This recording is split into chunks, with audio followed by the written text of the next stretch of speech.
everyone, Shane Coley here, captain of Team Glock. I'm here at AC's Big 3 East. Just wanted to tell you a little bit about our new G36. It's very similar to our previous models, except we've added the new rail on the bottom of it. So now you're able to add maybe a laser or some sort of light for everyday carries and home defense stuff. So hope to see you guys in the stores. All right, guys, so we're out here at Big 3 East. We just got talking with Shane. Shane was talking about 36. Here it is in its entirety. It's a fun little gun, good little kick gun. Really nice thing that I like is it's a small carry gun, but in 45. So let's see how it shoots.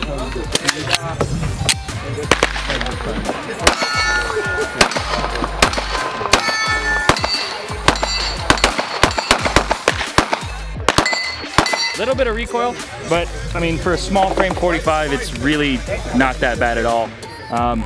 Real comfortable gun though. Nice, guys.